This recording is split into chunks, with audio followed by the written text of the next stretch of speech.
Hi, welcome back to my channel. ఈరోజు కథ miss అమ్మ, రచించిన వారు గీతాంజలి గారు. ఇక కథలోకి వెళ్దాం. What the hell is this?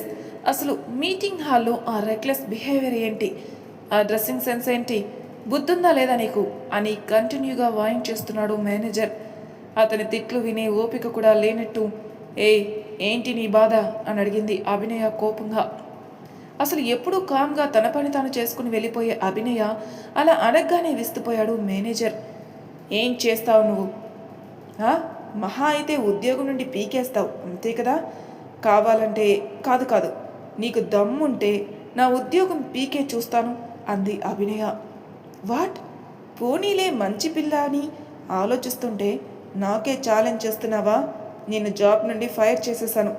నీ పేమెంట్స్ అన్నీ సెటిల్ చేసుకుని సర్టిఫికేట్స్ తీసుకుని వెళ్ళిపో ఆఫీస్ నుండి అన్నాడు కోపంగా. ఆ మాట కోసమే వెయిట్ చేస్తున్నట్టు థ్యాంక్ యూ సార్ అని ఆనందంగా ఎగురుకుంటూ హెచ్ఆర్ డిపార్ట్మెంట్ రూమ్లోకి వెళ్ళి తన పేమెంట్ సెటిల్ చేసుకుంటుంది అభినయ. అభి, నీకేమైనా పిచ్చి పట్టిందా? పొద్దున్నే మీటింగ్ చెడగొట్టేశావు, ఇప్పుడేమో కావాలని గొడవ పెట్టుకుని ఉద్యోగం పీకించుకుంటున్నావు. ఏమైందే నీకు అని అడిగింది అభినయ ఫ్రెండ్ శ్రావ్య. ఆ మాట వినగానే అభినయ మొహంలో కనిపిస్తున్న సిగ్గుని చూస్తూ కన్ఫర్మ్ దీనికి పిచ్చి పట్టేస్తుంది అని, ఏమైంది అభి అని అడిగింది గట్టిగా. నీకు విక్రమ్ తెలుసు కదా అని అడిగింది చిన్నగా సిగ్గుపడుతూ. మీ అన్నయ్య ఫ్రెండు, నువ్వు తను లవ్ చేసుకుంటున్నారు అన్నావు, తనేనా అంది శ్రావ్య. అతనే అంది అభినయ ఇంకాస్త సిగ్గుపడుతూ. అయితే ఇప్పుడు అతనెందుకు వచ్చాడే మధ్యలోకి అని అడిగింది శ్రావ్య. అది అతను నన్ను అమెరికా వచ్చేయమని చెప్పాడు. ఇంట్లో ఎలాగోలా మేనేజ్ చేస్తాను కానీ జాబ్ మానిస్తే బాండ్ ప్రకారం 30 లక్షలు కట్టాలి. ఎక్కడి నుండి తీసుకుని రాను? అందుకే ఇంత నాటకం ఆడి జాబ్ తీయించుకున్నాను అంది అభినయ. పిచ్చా నీకు? ఎవడో కోన్కిస్క గొట్టంగాడి కోసం బంగారం లాంటి జాబ్ పీకించుకుని అమెరికా వెళ్తావా అని అడిగింది శ్రావ్య కోపంగా. ఎవడో కాదే, నాకు కాబోయే హస్బెండ్. అతను చాలా మంచివాడే. ఇన్ని రోజులు నేను మాత్రమే అతన్ని లవ్ చేస్తున్నాను అనుకున్నాను, కానీ తను కూడా నన్ను లవ్ చేస్తున్నాడని మొన్నే చెప్పాడు. తన కోసం అమెరికా రమ్మన్నాడు. వెళ్ళలేనా అని అడిగింది అభినయ అమాయకంగా. అభి ప్లీజే, నువ్వింత అమాయకమైతే ఎలానే అని అడిగింది శ్రావ్య. ఇంతకీ నువ్వు అమెరికా వెళ్ళి ఏం చేస్తావు అని అడిగింది శ్రావ్య. దానికి సమాధానం చెప్పేలోపే తన ఫోన్ రింగ్ అవ్వడంతో వెంటనే లిఫ్ట్ చేసి, విక్రమ్ గారు చెప్పండి అంది. ఎక్కడున్నావు బేబీ అని అడిగాడు. బేబీ అనే పదానికే తనలోని సిగ్గు మొగ్గలేస్తుంటే, ఏం లేదు విక్రమ్ గారు, మీరు చెప్పినట్టే చేశాను, జాబ్ నుండి తీసేశారు అంది అభినయ. ఆఫీస్లోనే ఉన్నావా? నీ సర్టిఫికేట్స్ జాగ్రత్తగా తీసుకొని నాకు స్కాన్ చేసి సెండ్ చేయి. నేను నీకు ఇక్కడ ఏదైనా కాలేజీలో అడ్మిషన్ సంగతి చూస్తాను అన్నాడు విక్రమ్. కాలేజా? మళ్ళీ చదువుకోవాలా అని నూతులో నుండి వచ్చినంత నీరసంగా అడిగింది అభినయ. ఇష్టం లేదా? మరెలా బేబీ మనం కలిసేది అని అడిగాడు. సరే విక్రమ్ గారు, మీ ఇష్టం అని సిగ్గుపడుతూ తన సర్టిఫికేట్స్ తీసుకుని వెళ్ళిపోయింది అభినయ. తన లగేజీ మొత్తం సర్దుకొని తన సొంతూరికి పయనం స్టార్ట్ చేసింది. దారి మధ్యలో ఇంట్లో వాళ్ళతో ఎలా మాట్లాడాలో విక్రమ్ చెప్పిందంతా గుర్తు తెచ్చుకుని ప్రాక్టీస్ చేసింది అభినయ. ఇంటికి వెళ్ళి కాలింగ్ బెల్ కొట్టగానే వంటగది నుండి చెమటలు తుడుచుకుంటూ బయటకొచ్చింది అభినయ తల్లి వైదేహి. అభి, నువ్వేంటే సడన్గా అంటూ ఆశ్చర్యపోతూ తన చేతిలో లగేజ్ చూసి, ఏమైందే అని అడిగింది కంగారుగా. నన్ను జాబ్ నుండి తీసేశారమ్మా అంది అభినయ బాధగా. జాబ్ నుండి తీసేయడం ఏంటే? నిన్నెందుకు తీసేశాడు అని ప్రశ్నల వర్షం కురిపిస్తుంది వైదేహి. విక్రమ్ ముందుగానే తనకి చెప్పిన సమాధానాలు చెప్పేలోపే, అమ్మా ఇప్పుడే కదా వచ్చింది, తీరిగ్గా మాట్లాడచ్చు, ముందు ఇంట్లోకి రాని దాన్ని అంటూ గట్టిగా అరిచాడు అభినయ అన్నయ్య సూర్య. తన బైక్ పార్క్ చేసి అభినయ చుట్టూ చెయ్యి వేసి, పద బుజ్జమ్మ అన్నాడు సూర్య. అన్నయ్య అంటూ లగేజీ సూర్య చేతిలో పెట్టి ఇంట్లోకి వెళ్ళగానే తన రూమ్లోకి వెళ్ళి డోర్ వేసుకుంది అభినయ. ఏమైందిరా దానికి? ఏంటి ప్రవర్తన? అసలు ఏంటి అని అడిగింది వైదేహి. ఏమో అమ్మా, ఉండని కొంతసేపు దాన్నలా దేనికి అలా తినేస్తున్నావు? చిన్నపిల్ల కదా అన్నాడు సూర్య. ఎవరు చిన్నపిల్ల సూర్య? 22 ఏళ్ళు దానికి. చిన్న పిల్లలైతే భయపడాల్సిన అవసరమే లేదు. వయసుకొచ్చిన పిల్ల కాబట్టే తల్లిదండ్రులుగా మా భయం మాది అంది వైదేహి. మన బుజ్జమ్మ గురించి మనకే నమ్మకం లేకపోతే ఎలా అమ్మా? అదలాంటిది కాదు. తెలీదా చెప్పు అన్నాడు అనునయంగా. తెలుసు సూర్య, అన్నిటికంటే ముఖ్యంగా అది అమాయకురాలు, లోకం తెలియని ఆడపిల్ల. ఇంటి పట్టున ఉంచుదామంటే ఉద్యోగం అని హైదరాబాద్ పంపించావు. అప్పటి నుండి నా గుండె ఎంత గుబులుగా ఉంటుందో తెలుసా అని అడిగింది వైదేహి. అసలు ఏం జరిగిందో తెలుసుకోకుండా ఎందుకు ఈ గోలంతా? రాత్రికి బుజ్జమ్మకి ఇష్టమైన రొయ్యలు తీసుకొస్తాను, ప్రాన్ బిర్యానీ చెయ్యి అన్నాడు సూర్య. ఇలా నెత్తినెక్కించుకుని తయారు చేస్తున్నారు దాన్ని మొండిగా అని రుసరుసలాడుతూ కిచెన్లోకి వెళ్ళిపోయింది వైదేహి. రూమ్ డోర్కి చారబడి వీళ్ళ మాటలు వింటుంది అభినయ. అన్నకి తన మీద ఉన్న నమ్మకం చూసి తను చేసేది తప్పేమో అని ఒక్క సెకండ్ అనిపించినా సరే విక్రమ్ మీద ఉన్న పిచ్చి ప్రేమ ఆ విషయాన్ని పక్కకి నెట్టేసింది. ఫ్రెష్ అయి తీరిగ్గా రూమ్ దాటి బయటకొచ్చింది అభినయ. తను వచ్చిందని ఇల్లంతా హడావిడి చేస్తున్న అన్న వైపు ప్రేమగా చూస్తూ వెళ్ళి డైనింగ్ టేబుల్ మీద కూర్చుంది. ఏమైంది, ఆకలిగా ఉందా నీకు అని అడిగింది వైదేహి కాఫీ కప్ చేతిలో పెడుతూ. కాదు అన్నట్టు తలూపి కాఫీ కప్ తీసుకుని, అమ్మా నేను అమెరికా వెళ్ళాలి అనుకుంటున్నాను అంది అభినయ. ఏంటి అని అడిగింది షాకింగ్గా. అవును అంది చిన్నగా. అసలు నీ ఉద్యోగం ఏమైంది అని అడిగింది వైదేహి కోపంగా. ఉద్యోగం నుండి నన్ను తీసేశారు, నాకు వర్క్ తిన్నగా రావడం లేదని అంది అభినయ. వర్క్ రాకుండా మరి సంవత్సరం నుండి ఎలా చేస్తున్నావే అని అడిగింది వైదేహి. మౌనంగా నించునున్న కూతురు వైపే చూస్తూ చెప్పు అని అరిచింది కోపంగా. ఫోన్లో మాట్లాడుతున్న సూర్య కాస్త ఆ అరుపులకి కిందికొచ్చి ఏమైందమ్మా, ఎందుకు అరుస్తున్నావు అని అడిగాడు ఆశ్చర్యంగా. దీని గొంతమ్మ కోరికలు వింటే నాకు అరుపులే వస్తున్నాయి సూర్య అంది వైదేహి కోపంగా.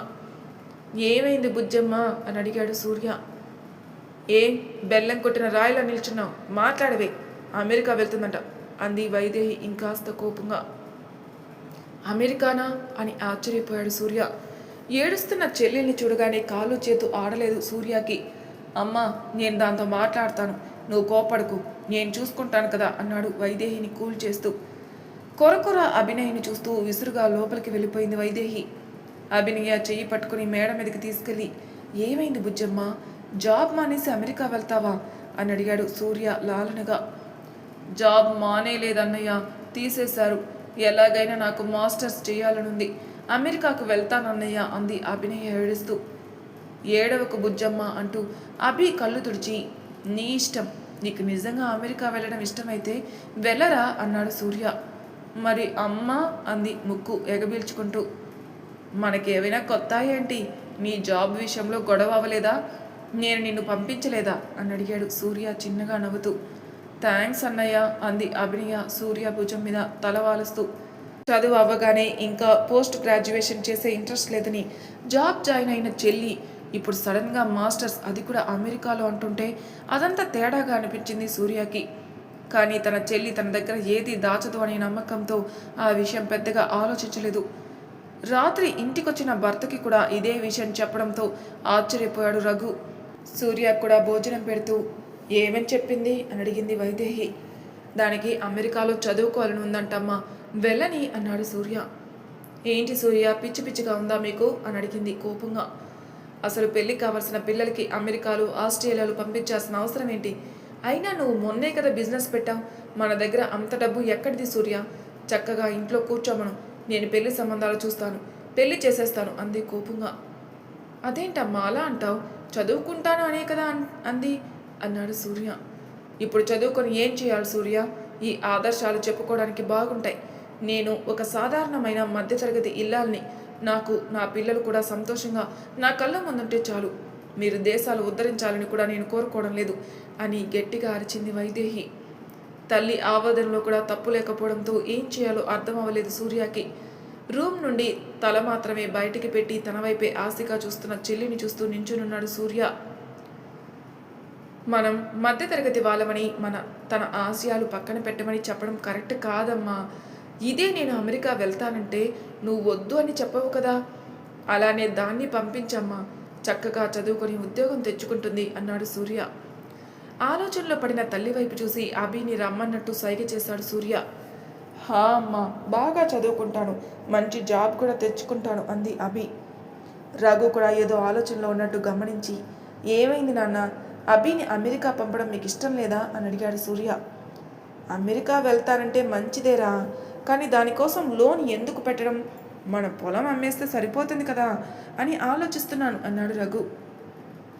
అది దాని పెళ్లి కోసమని దాచాం కదా అని గయ్యమని అరిచింది వైదేహి. అప్పటికి విడిపించేస్తానులే అమ్మా అన్నాడు సూర్య. అయితే పొలం అమ్మేస్తాను, లోన్ కట్టాలి అనే ప్రెజర్ కూడా ఉండదు కదా అన్నాడు రఘు. ఏదో ఒకటి మీకు నచ్చినట్టు చేసుకొని చావండి, నా మాటలు ఎప్పుడు విన్నారని అని విసుక్కుంటూ లోపలికెళ్ళింది వైదేహి. అమ్మ కోపం మామూలే కదా, నువ్వు అమెరికాకు వెళ్తున్నావు, హ్యాపీనా అని అడిగాడు సూర్య. థ్యాంక్స్ అన్నయ్య అంది అభి సూర్యాని సైడ్ హక్ చేసుకుంటూ. థ్యాంక్స్ ఎందుకు బుజ్జమ్మ అంటూ కాలేజ్ అడ్మిషన్స్ చూసుకున్నావా, నా ఫ్రెండ్ విక్రమ్కి చెప్పనా అని అడిగాడు సూర్య.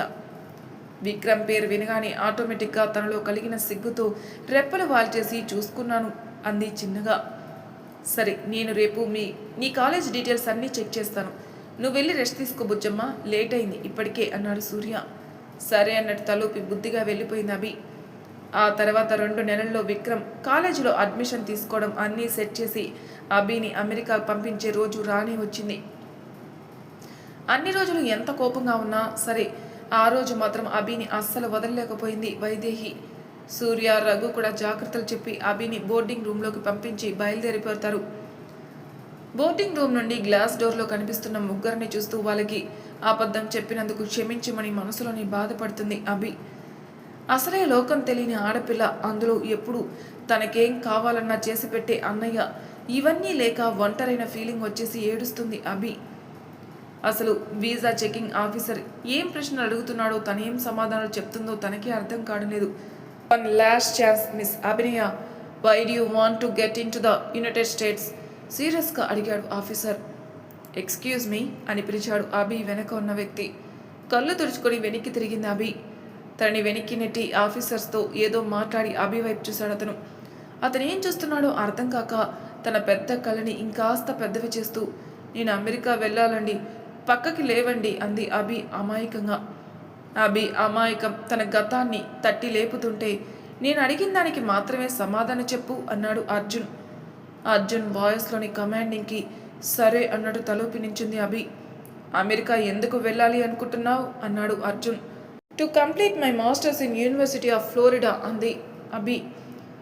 ఎన్ని ఇయర్స్ ఉంటావు అక్కడ అని అడిగాడు అర్జున్. 2 years అంది అభి. విక్రమ్ తనకి చెప్పమని ఇచ్చిన ఆన్సర్స్ గుర్తు తెచ్చుకొని అభి చెప్పిన ఆన్సర్స్ సెక్యూరిటీకి కన్వే చేసి వీసా చెకింగ్ చేయించని సైన్ చేయించిచ్చాడు Arjun. Thank you so much అంది అభి ఆనందంగా. తనని అస్సలు పట్టించుకోకుండా తన వీసా కూడా చెకింగ్ చేయించుకొని వెళ్ళిపోయాడు అర్జున్. ఎందుకు ఈయనకు అంత కోపం, నేనేమన్నాను ఈయన్ని అని ఆలోచిస్తూ, ఇంకా ఫ్లైట్కి 2 hours టైం ఉంది, ఏం చేయాలో అని ఆలోచిస్తూ బ్యాగ్లోని చాక్లెట్స్ తీసుకుని వెయిటింగ్ చైర్లో కూర్చుంది అభి. తన పక్కనే చైర్లో బుక్ చదువుకుంటున్న అర్జున్ని చూసి చాక్లెట్ హాఫ్ చేసి అర్జున్కి ఇచ్చి థ్యాంక్స్ అంది అభి. నో థ్యాంక్స్, నేను చాక్లెట్స్ తినను అన్నాడు అర్జున్. బోర్ కొట్టి అర్జున్తో మాట్లాడదామని చూసినా సరే బుక్ నుండి కళ్ళు బయటికి తిప్పని అర్జున్ని ఒక వింతలా చూస్తూ ఫోన్ తీసి క్యాండీ క్రష్ ఆడుకుంటూ కూర్చుంది అభి. ఫ్లైట్ అనౌన్స్మెంట్ రావడంతో లగేజ్ అంతా పెట్టేసి చెక్ ఇన్ అయి తన సీట్లో కూర్చునేసరికి పక్క సీట్లోనే ఉన్నాడు అర్జున్. హాయ్, మీరు అమెరికానా అని అడిగింది అభి ఆశ్చర్యంగా. లేదు, మధ్యదారిలో అమలాపురంలో దిగిపోతాను అన్నాడు అర్జున్ విసుగ్గా. ఓహో అని. అయ్యో, అమలాపురం ఇటు కాదండి, నాకు తెలిసి ఈ ఫ్లైట్ అమలాపురం వెళ్ళదు అంది అభి. వాట్ అన్నాడు అర్జున్. నిజంగానే నాకు తెలిసి ఈ ఫ్లైట్ అమలాపురం వెళ్ళదు, నేను ఆ ఎయిర్ హోస్టెస్ని అడిగి వస్తాను, ఆగండి అంది అభి. లేచి అటువైపుగా వెళ్ళబోతున్న అభి చేయి పట్టుకుని కూర్చో అన్నాడు అర్జున్. ఏంటండి అని అడిగింది అభి. నేను కూడా అమెరికానే వెళ్ళాలి అన్నాడు అర్జున్. ఓహో, అమెరికాయేనా, అమెరికాలో ఎక్కడా అంది అభి. నువ్వెక్కడికి అని అడిగాడు అర్జున్ విసుగ్గా. ఫ్లోరిడా అంది అభి. అక్కడికి మాత్రం కాదులే అన్నాడు అర్జున్ వెటకారంగా. నేనేమైనా మిమ్మల్ని హర్ట్ చేశానా, ఎందుకు మీరు నాతో అలా మాట్లాడుతున్నారు అని అడిగింది అభి. చూడు మిస్ అభినయ, నాకు మనుషులతో మాట్లాడడం పెద్దగా ఇంట్రెస్ట్ ఉండదు, సో లైట్ తీసుకో అన్నాడు అర్జున్ మళ్ళీ బుక్లో తలదురుస్తూ. నా పేరు అభినయ అని మీకెవరు చెప్పారు? ఓహో, ఇందాక వీసాలో చూసారా అని అడిగింది అభి. అవును అన్నాడు అర్జున్. ఓ, మీ పేరేంటి అని అడిగింది అభి.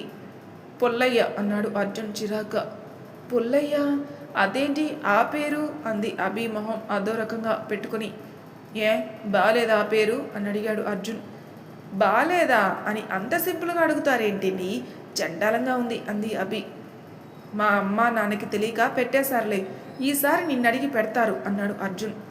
హా, నన్ను అడిగితే అర్జుననో అభిమన్యు అనో స్టైల్గా పెట్టమని చెప్తాను అంది అభి కళ్ళెగరేస్తూ. Mister Arjun, do you want to have something అని అడిగింది air hostess. He's not Arjun, he's mister Pullayya అంది అభి. వాట్ అంది air hostess. Karthik, give me some red wine please అన్నాడు అర్జున్. ఓకే సార్ అంటూ వెళ్ళిపోయింది ఎయిర్ హోస్టెస్. మీ పేరు అర్జునా? మరెందుకు నాకు పుల్లయ్య అని చెప్పారు? అయినా మీ పేరు చాలా బాగుంది అంటూ నాన్ స్టాప్గా వాగుతూనే ఉంది అభి. తన గోల భరించలేక ఇయర్ ఫోన్స్ పెట్టేసుకున్నాడు అర్జున్. తన మాటలు విని నాదుడు లేక మౌనంగా ఎక్కువసేపు ఉండలేక నిద్రపోయింది అభి. నిద్రలో అర్జున్ భుజం మీద తల పెట్టగాని కోపంగా చూశాడు తన వైపు. ఓ గాడ్, మేడం గారి నోటికి ఇప్పుడు రెస్ట్ ఇచ్చిందిగా, ఇంత వసపెట్టయితే ఎలారా బాబు వేగుతారు ఈ అమ్మాయితో అనుకుంటూ చేతితో అభి తలని వేరే వైపు నెట్టేస్తాడు అర్జున్. మరి తర్వాయి భాగంలో ఏం జరుగుతుందో నెక్స్ట్ ఎపిసోడ్లో తెలుసుకుందాం. అంతవరకు నా ఛానల్ సబ్స్క్రైబ్ చేయని వాళ్ళు ప్లీజ్ సబ్స్క్రైబ్ చేసుకోండి, లైక్ చేసి షేర్ చేయండి, మీ అభిప్రాయాలు నాకు కామెంట్ రూపంలో తెలియజేయండి. Thank you for listening.